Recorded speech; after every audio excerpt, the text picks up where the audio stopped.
تاریخ کے سب سے مشہور فلسفیوں میں سے ایک سقراط. اگر میں آپ سے کہوں کہ وہ صرف ایک فلسفی نہیں بلکہ ایک پیغمبر تھے؟ یہ سوال ہی اتنا چونکا دینے والا ہے کہ لوگ شاید سوچیں کہ یہ کیسی بات ہے. بالکل. لیکن آج ہم عبدالغفار جانباہ کی کتاب نیکی خدا ہے پر بات کر رہے ہیں، جو یہی آپ کہہ لیں ایک بہت بڑا دعویٰ کرتی ہے. اور یہ صرف ایک دعویٰ نہیں ہے، اس کے پیچھے ایک پوری دلیل ہے. کتاب کا عنوان ہی دیکھیں، یہ عرشی ملک کی ایک نظم کے مصرے سے لیا گیا ہے. خدا نیکی ہے اور نیکی خدا ہے. واہ! اور یہی لائن آج کی ہماری پوری گفتگو کا آپ کہہ لیں مرکزی خیال ہے. تو آج ہم اسی کتاب میں گہرائی سے اتریں گے، یہ سمجھنے کی کوشش کریں گے کہ آخر اس دعوے کے پیچھے دلائل کیا ہیں، نیکی کا اصل مطلب کیا بتایا گیا ہے، اور یہ ہمیں فلسفے اور مذہب کے بارے میں کیا نیا سوچنے پر مجبور کرتی ہے. تو چلیں شروع کرتے ہیں. کتاب کی بنیاد کہاں سے رکھی گئی ہے؟ دیکھیں، کتاب کی بنیاد افلاطون کے مشہور مکالمے مینو کے ایک بہت ہی بنیادی سوال پر رکھی گئی ہے. اچھا. سوال یہ ہے کہ کیا نیکی سکھائی جا سکتی ہے؟ اب عام طور پر تو ہم یہی سمجھتے ہیں کہ ہاں، اچھے کام سکھائے جا سکتے ہیں. جی بالکل. لیکن کتاب یہ کہتی ہے کہ ہم نیکی کا مطلب ہی غلط سمجھتے آئے ہیں. یونانی زبان میں اس کے لیے لفظ اریٹے استعمال ہوتا ہے، اور مصنف کے مطابق اس کا مطلب صرف اچھے کام یا اچھے اخلاق نہیں ہے. اچھا، تو پھر اس کا مطلب کیا ہے؟ اگر یہ صرف اچھے کام نہیں تو پھر یہ کیا ہے؟ کتاب یہ دلیل دیتی ہے کہ نیکی یا اریٹی ایک موضوعی حقیقت ہے، ایک آبجیکٹو ریالٹی. یعنی یہ کوئی ایسی چیز نہیں جسے ہم انسان اپنی مرضی سے بناتے ہیں یا بدلتے ہیں، بلکہ یہ کائنات میں پہلے سے موجود ایک ٹھوس سچائی ہے. اور مصنف اس نقطے کو سقراط کے مشہور قول نیکی علم ہے سے جوڑتی ہیں. Virtue is knowledge. جی، وہ کہتی ہیں کہ ارسطو جیسے بعد کے فلاسفرز نے اس قول کو غلط سمجھا. انہوں نے سوچا کہ سقراط یہ کہہ رہے ہیں کہ اچھے کاموں کا علم ہونا ہی اچھے کام کرنا ہے. اور کتاب کے مطابق یہ ایک غلط تشریح تھی. بالکل. مصنف کا کہنا ہے کہ ارسطو نے نیکی کو صرف اخلاقیات تک محدود کر دیا، جبکہ سقراط کا تصور اس سے کہیں زیادہ بڑا تھا، کہیں زیادہ وسیع تھا. تو پھر سقراط کا اصل مطلب کیا تھا؟ جب سقراط نے کہا نیکی علم ہے تو ان کا مطلب تھا کہ نیکی ہی وہ حتمی ہے، علم ہے وہ سب سے بڑی سچائی جس کا علم حاصل کیا جا سکتا ہے. یہ کسی خاص عمل کی بات نہیں تھی، بلکہ کائنات کی سب سے بڑی حقیقت کی طرف ایک اشارہ تھا. واہ، یہ تو سوچنے کا بالکل ہی ایک نیا انداز ہے. یعنی نیکی کوئی عمل نہیں بلکہ ایک کائناتی سچائی ہے. تو کیا کتاب اس سچائی کی کوئی تعریف بھی کرتی ہے؟ جی، اور یہیں پر کتاب کا سب سے بڑا اور مرکزی خیال سامنے آتا ہے. مصنف کے مطابق نیکی یعنی اریٹے دراصل عظیم ترین حتمی آفاقی سچائی ہے، supreme ultimate universal truth. Supreme ultimate universal truth, یہ تو بہت بہت بڑا تصور ہے. ایک عام آدمی کے لیے اسے سمجھنا مشکل ہو سکتا ہے. ہاں، یہ پیچیدہ ہے. اسی لیے کتاب اسے سمجھانے کے لیے نیکی کے 4 چہروں یا پہلوؤں کا ذکر کرتی ہے، اور یہ پہلو اسلامی روایت میں خدا کی صفات سے بہت ملتے جلتے ہیں. اچھا، وہ کیا ہے؟ اوول دا فرسٹ، آخر دا لاسٹ، ظاہر دا مینیفیسٹ، اور باطن دا لیٹنٹ. اسے سمجھنے کے لیے آپ کشش ثقل یعنی گریوٹی کی مثال لیں. اچھا، گریوٹی، ٹھیک ہے. وہ ہر چیز سے پہلے بھی تھی یعنی اوول، وہ ہمیشہ رہے گی یعنی آخر. اس کا اثر ہر جگہ نظر آتا ہے، جیسے سیب کا گرنا، یہ ہو گیا ظاہر.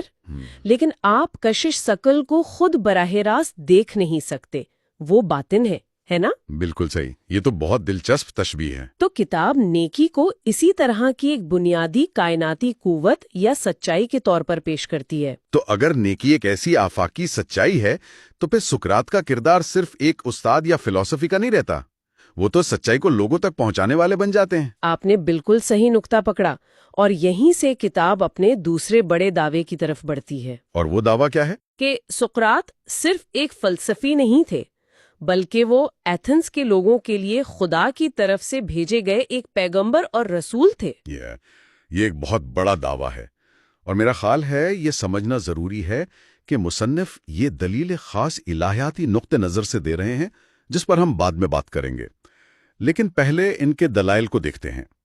وہ کس بنیاد پر سقراط کو پیغمبر قرار دیتے ہیں؟ دیکھیں، کتاب کا دیباچہ ہی اس بات پر زور دیتا ہے کہ مسلمان فلسفیوں نے ایک بنیادی غلطی کی۔ انہوں نے قرآن کو یونانی فلسفے کی روشنی میں سمجھنے کی کوشش کی، جبکہ انہیں اس کے برعکس کرنا چاہیے تھا۔ بالکل، انہیں یونانی فلسفے کو قرآن کی روشنی میں پرکھنا چاہیے تھا۔ تو مصنف یہی کام کرتے ہیں، وہ قرآن میں بیان کردہ پیغمبروں کی خصوصیات کی ایک فہرست بناتے ہیں اور پھر دلیل دیتے ہیں کہ یہ تمام خصوصیات سقراط کی زندگی اور ان کی تعلیمات میں پائی جاتی ہیں۔ ٹھیک ہے، تو پہلی خصوصیت کیا ہے؟ پہلی خصوصیت یہ ہے کہ پیغمبر خدا کی طرف سے مامور ہوتے ہیں، وہ اپنی مرضی سے نہیں آتے۔ سقراط اپنی مشہور تقریر اپولوجی میں بار بار یہ کہتے ہیں کہ انہیں خدا نے یہ ذمہ داری سونپی ہے کہ وہ ایتھنز کے لوگوں کو ان کی جہالت سے آگاہ کریں۔ وہ اپنے کام کو ایک خدائی خدمت یا ڈیوائن سروس کہتے ہیں۔ لیکن کیا یہ صرف ایک استعارہ نہیں ہو سکتا؟ مطلب ایک مضبوط احساس ذمہ داری کو خدائی خدمت کہہ دینا؟ ہو سکتا ہے، لیکن کتاب اسے مزید ٹھوس شواہد سے جوڑتی ہے۔ دوسری خصوصیت ہے وحی کا آنا۔ وحی سقراط پر؟ جی، کتاب سقراط کی پراسرار باطنی آواز یا ڈیمونین کا ذکر کرتی ہے۔ سقراط خود کہتے ہیں کہ یہ آواز بچپن سے ان کے ساتھ ہے اور یہ انہیں ہمیشہ غلط کاموں سے روکتی ہے۔ وہ اسے ایک خدائی نشانی کہتے ہیں۔ ایک منٹ، یہ جو ڈیمونین ہے، کیا یہ ضمیر کی آواز جیسی کوئی چیز تھی یا سقراط اسے کوئی بیرونی، کوئی خدائی ہستی سمجھتے تھے؟ کتاب کا موقف یہی ہے کہ یہ ضمیر سے بڑھ کر کوئی چیز تھی۔ سقراط اسے واضح طور پر ایک بیرونی اور خدائی ذریعہ قرار دیتے ہیں۔ اس کے علاوہ وہ اپنے خوابوں کا بھی ذکر کرتے ہیں جن کے ذریعے انہیں احکامات ملتے تھے۔ تو یہ چیزیں مل کر ایک ایسی تصویر بناتی ہیں جو روایتی وحی کے تصور سے بہت قریب ہے۔ یہ واقعی دلچسپ ہے۔ اچھا، تیسری خصوصیت کیا ہے؟ تیسرا اور شاید سب سے اہم نقطہ ان کا پیغام ہے۔ پیغمبروں کا بنیادی پیغام ہمیشہ یہی رہا ہے کہ دنیاوی چیزوں جیسے دولت، شہرت، طاقت، ان کے پیچھے بھاگنے کے بجائے اپنی روح کی اصلاح کرو۔ اور سقراط کا بھی یہی پیغام تھا؟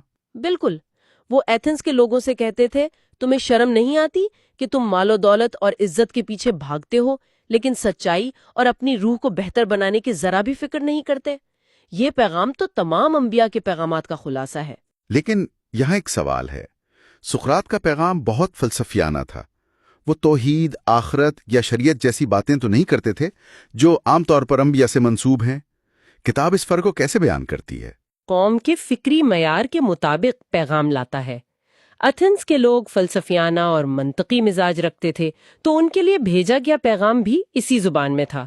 ان کا کام ایک بنیاد رکھنا تھا جس پر بعد میں آنے والے مذاہب نے عمارت کھڑی کی۔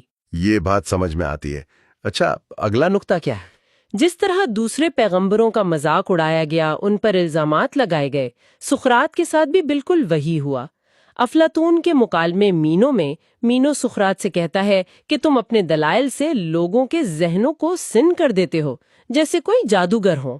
جادوگر؟ جی، وہ مذاق میں کہتا ہے کہ اگر تم کسی اور شہر میں یہ کام کرتے تو تمہیں جادوگر کہہ کر ملک بدر کر دیا جاتا۔ اور قرآن میں بھی بار بار ذکر ہے کہ پیغمبروں پر جادوگری کا الزام لگایا جاتا تھا۔ اور آخری اور سب سے ڈرامائی ثبوت تو شاید ان کی موت ہے۔ جی بالکل، آخری خصوصیت ظلم اور موت کا بغیر کسی خوف کے سامنا کرنا ہے۔ جب ان پر مقدمہ چلایا گیا اور انہیں موت کی سزا سنائی گئی تو انہوں نے بھاگنے یا معافی مانگنے سے انکار کر دیا۔ انہوں نے عدالت میں کہا کہ میں انسانوں کے حکم پر خدا کے حکم کو ترجیح دوں گا اور جب تک مجھ میں جان ہے میں سچائی کی تلاش نہیں چھوڑوں گا۔ یہ موقف ایک عام فلسفر سے کہیں بڑھ کر ہے۔ اس سب کو مزید واضح کرنے کے لیے کتاب سوفسٹس کا بھی ذکر کرتی ہے۔ ان میں اور سقراط میں کیا فرق تھا؟ اور یہ صرف ایک تاریخی تفصیل نہیں، یہ دراصل سچائی کے تصور پر ایک بنیادی جنگ تھی۔ سوفسطائی وہ دانشور تھے جو پیسے لے کر تقریر اور بحث کا فن سکھاتے تھے۔ ان کا ماننا تھا کہ کوئی معروضی سچائی نہیں ہوتی، سچائی اضافی ہے، ریلیٹو ہے۔ بالکل، جو دلیل بحث جیت جائے وہی سچ ہے۔